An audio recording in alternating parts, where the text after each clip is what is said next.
happy to introduce to you Jason Dunkerley to our spotlight. Welcome, Jason. Thanks so much, Kim. Good afternoon, everyone. Good evening. It's really great to be here. And I first just want to take a moment to thank you, Kim, and Alicia, and Lindsay, and Surrey Place, all the members of your team, just for this opportunity and for all you've done to really promote this event and bring everybody together tonight. So really appreciate the chance just to join you, and thanks to each of you also for for coming on the call kind of over the dinner hour. I hope everybody had a chance to at least grab a snack. And so I'm joining you today from Ottawa. It's kind of rainy here this afternoon. It's a little cool, but not enough to hopefully dampen the promise of summer ahead as we get ready to celebrate Canada Day and head into July. I've called Ottawa home for about 19 years. As Kim mentioned, I moved here in 2003, and before then I was living in Southern Ontario, attending university in Guelph, not too far from Toronto. But years before that, my family immigrated to Canada from Northern Ireland, and that's really where my story begins. I was born in Northern Ireland and grew up there, as Kim mentioned, with two brothers, and we were all blind with the congenital eye condition called Leber's congenital amaurosis, which affects the way the optic nerve is connected to the back of the eye. So, for my parents, and particularly my mother, who mostly raised us as a single parent, she had her hands full with three of us not being able to see, and then we also have an older sister who could see. So four children. So definitely, a full house. And my brothers, being 2.5 years younger than me, they are twins. So three of us all quite close in age. My sister a little bit older. So yeah, definitely my mother had her hands full, but we spent a lot of time. I remember, outside as I was growing up, and we had this back front garden or front yard, I guess, kind of just a grassy, pretty large yard, and we would spend hours out there each day, after school or on the weekends, really inventing our own games. We would do things like play soccer. People call it soccer here, football there, and we would tie a plastic grocery bag around a soccer ball, and then we would just chase it around, and we'd play. We had the shed that we would use to as a goal. Basically, one of us would stand in front of the shed and try to block the shots, and hit the other two would shoot towards the shed with the ball with the plastic bag that we could hear. And so we just, growing up in Northern Ireland, where everybody loves soccer, we loved soccer too. We loved to listen to it and follow it, but also to play it. And we would also do things like ride bicycles around our kind of the block where we lived, which is crazy now when I think about it. How we did that.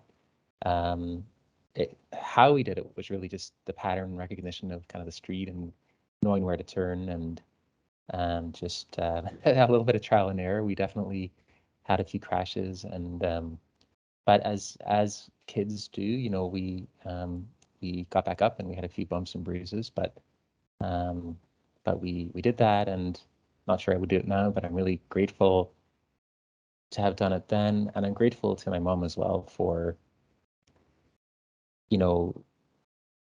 encouraging us to be outside. And I think, and I'm not a parent, but I can imagine as a parent, and particularly as a parent of children with a disability or a visual impairment, it could be pretty scary to allow your kids to kind of run around. And so I'm very grateful that my mom, and I think for her it was really, she kind of had no choice.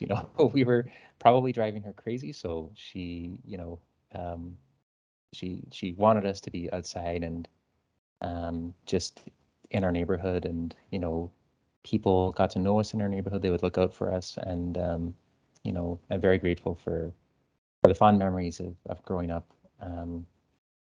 We moved to Canada when I was 13, so that was a huge change. I mean, any move is a change, and particularly moving to different country, different continent was a very big change for all of us. Settled in Hamilton, Ontario, and went to high school, as Kim mentioned, in Brantford, Ontario, which is about an hour west of Toronto.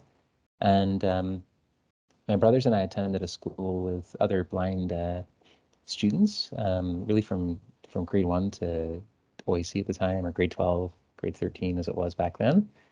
And so I arrived at the school. I was in grade 8, just heading into grade 9.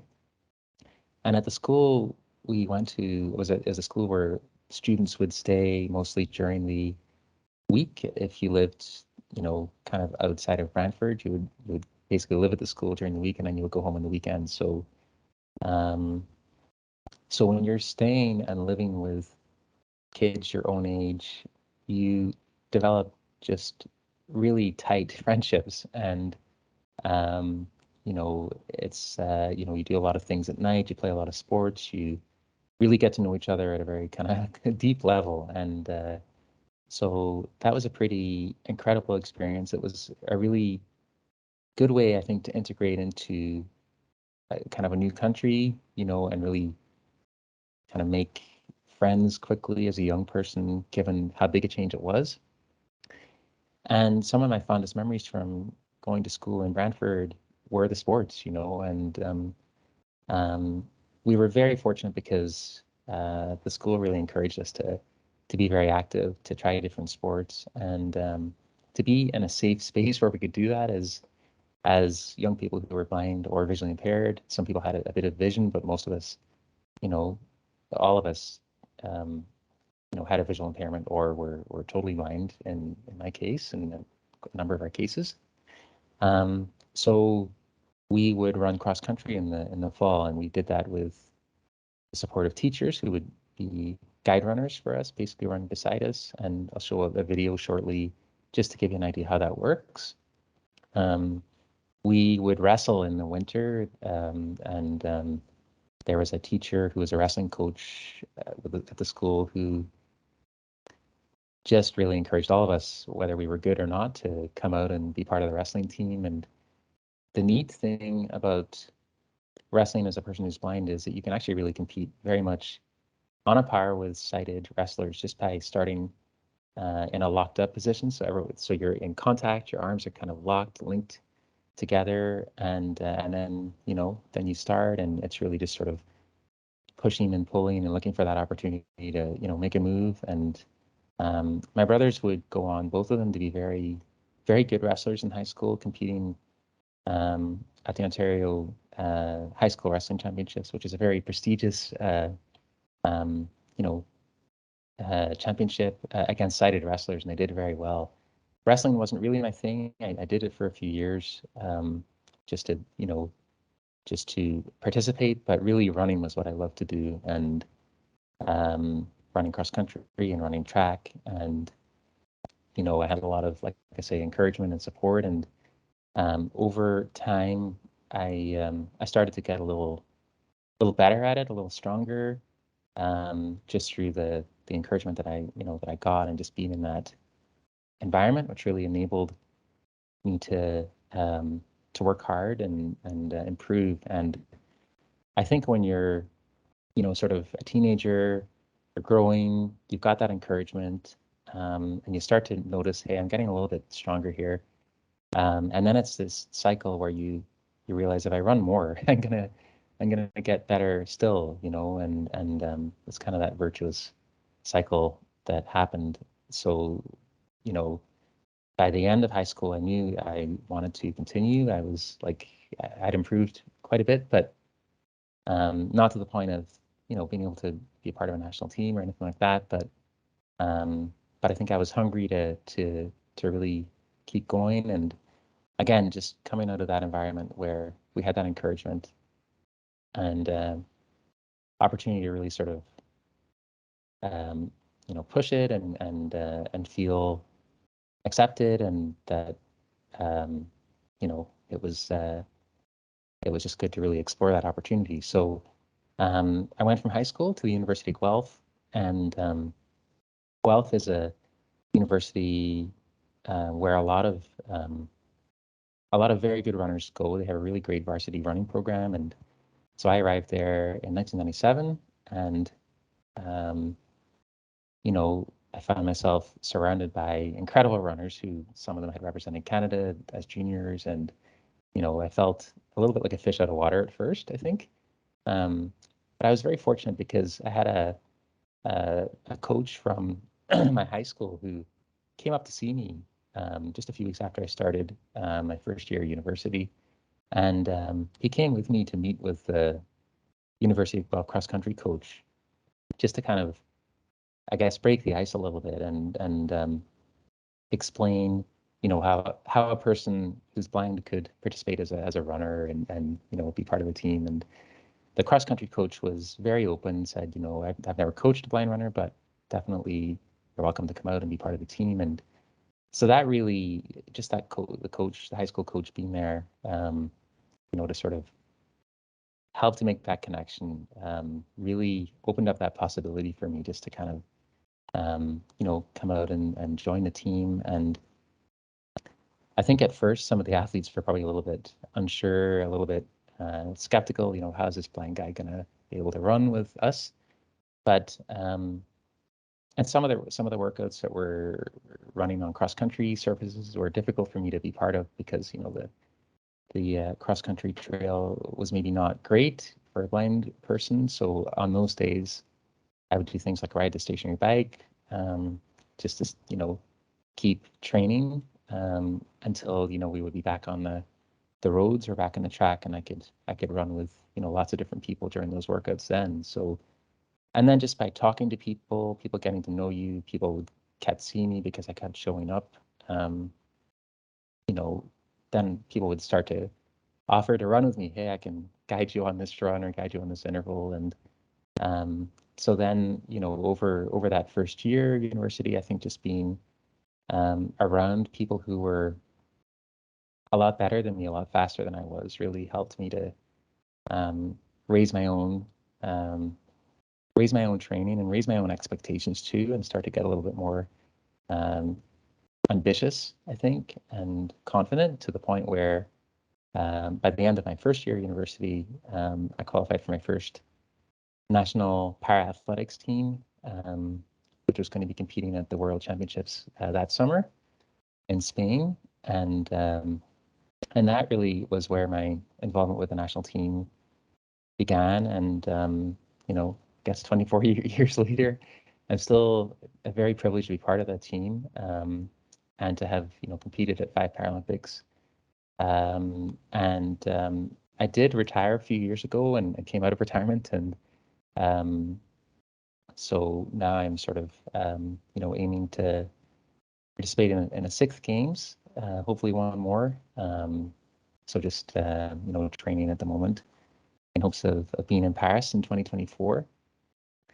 So maybe before I go on, we could, Alicia, just show the video of how guide running works. This is a clip from the 2012 Paralympics where my guide at the time, Josh, and I were competing in London in the 5,000, and I think it's about a 2-minute clip. So this will give you a good sense of, how guide running works. But at the same time, this guide has to be able to run the same pace. And this is kind of interesting. Now we're seeing a bit of a move. So on form, in terms of personal bests, Dunkley's personal best is 15:37 and Valenzuela's is 16:01. So Dunkley is nearly half a minute faster on paper, but of course this is run on the track. It most definitely is run on the track, and that's not a huge difference, but it's a pretty considerable difference, and sometimes it's representative of, and you can see that lap was just a little bit faster and went down from 76 down to 75. But part of it is it's representative of the field in the race that you're running or the kind of race that you're running. Sometimes that's how you can get a fast lap, and you get a little bit of a yo-yo going on here. Got that rubber band in between Dunkerley and Valenzuela. and it stretches a little, but at the same time. Thanks, Alicia. So that'll give you just an idea of how it works to, run with a guide runner, and that race is probably one of my, fondest memories running internationally. Because Josh and I were running in a packed stadium, and the atmosphere was just incredible, electric, and it's hard to forget those moments, 10 years ago, believe it or not. But and a funny, just a little quick story related to that race. Josh, who was my guide in that race, had, prior to 2012, been thinking about, trying to make an Olympic team on his own to compete in steeplechase, and he missed out on it, unfortunately. Not for lack of trying, but in the race we just saw the clip of, we were leading, but we ended up, the Chilean runners behind us ended up passing us and winning the race, and we finished second. So we were on the podium, together, Josh and I, and it was, we did everything we could. And I think you always know when you have done all you can and you've left everything really out there. And I know we did that in that race. And so Josh commented afterwards that, being on the podium together was,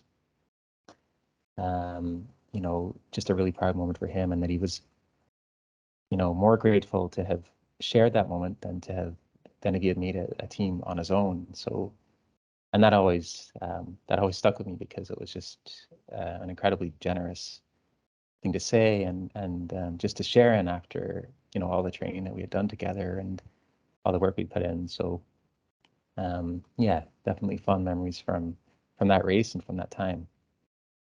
So as mentioned, I'm coming out of retirement now, and I'm in my 40s. Some people would probably say, it's maybe a little old to still be running, still be competing. But like I said, I've been really, really fortunate to have a lot of support, both in my younger running and over the years, and people around me, particularly now, who really encourage me to, believe that there are no limits, be it age or otherwise. And I want to just spend a little bit of time talking about so-called limits that are really not our own, because I think when we talk about blindness specifically, or disabilities, in general, in terms of there being, I should say, we used to talk about disability in terms of there being something wrong with us. People were ill, or they were injured, or they had some kind of impairment. There was something wrong with them. But I think, this whole idea of disability has completely changed, and now disabilities are really caused more by environments which limit us. So really, it's not us; it's kind of them. And so, for example, if there's no Braille, how is a person who's a Braille user, a blind Braille user, going to be able to read a menu in a restaurant, for example? Or if a person uses a wheelchair and there's a ramp that leads into the building, well, really, there's no disability. They don't have a disability, but no ramp, then that really is obviously a huge barrier, and it really sort of creates or imposes a disability on that person. And so, yeah, I think limits are really imposed, often by a lack of information, or the ability, I think, for some people really to imagine, how some of us need to do things just a little bit differently. And I think each of us, really needs to really challenge that idea, I think, through just openness and sharing what it is that we need with others, and how we work, and being okay with ourselves, being feeling empowered to do that. And I mean, that's sometimes, I think, easier said than done, but I think really trusting the integrity of who we are, and what we need, and showing them, what we have to offer, what we have to bring to the table. And so this is really my vision of hope, and I think and I hope it resonates with you, because the world is changing so quickly when it comes to so many things. I think when it comes to employment opportunities, we see more and more people with a disability, finding employment in all kinds of areas, and I think technology has made that a possibility, and that was never there, even sort of 20 years ago, even 10 years ago. So many more doors, I think, are opening now that were previously closed. But even also in terms of, social inclusion and just broader consciousness, broader awareness, we have Ontarians with Disability, Accessibility for Ontarians with Disabilities Act. We have the Accessible Canada Act now also. These are just, I mean, it's just legislation in one sense, but I think changes in actions, but also in attitudes, begin with rules and regulations and legislation. And it takes time, of course, for real change to occur, but I think we have to begin somewhere. And there's a running analogy that comes to mind for me. It's going back to years and years ago when the first person to break the 4-minute mile did it, back in 1954. And for years and years and years, people had been trying to do that, and people came close, but they couldn't quite eclipse the 4-minute mile barrier. And then finally, Sir Roger Bannister did it. And then a few weeks later, somebody else did it. And, now you see high school athletes doing it. And, the world record in the mile has improved by like 17 seconds since then. So the point being that sometimes it can feel like we're not moving forward when it comes to accessibility and inclusion. But I really truly believe that when we think back, a couple of years, or definitely a couple of decades, there have been huge transformations. So I say that only to offer some hope and some sense that, even though there is still clearly so much distance to go and to travel to make some of the changes that we would really hope to see, that I really feel there is hope and cause for optimism, and that we need to remind ourselves of that and just stay encouraged as much as possible. I also want to just share the message that, each of us truly is perfect just as we are. Sport has been a gateway for me to learn and really grow stronger, I think, in myself. But sport is just one way. And for other people, it could be music, it could be their work, it could be their studies, reading, writing, spending time with friends, it could be cooking, it could be creating. The sky is the limit. And, I really believe each of us are uniquely capable, talented, amazing human beings with distinctive gifts to share and really to give the world. And I would ask everybody listening, to think about what your gift to the world is.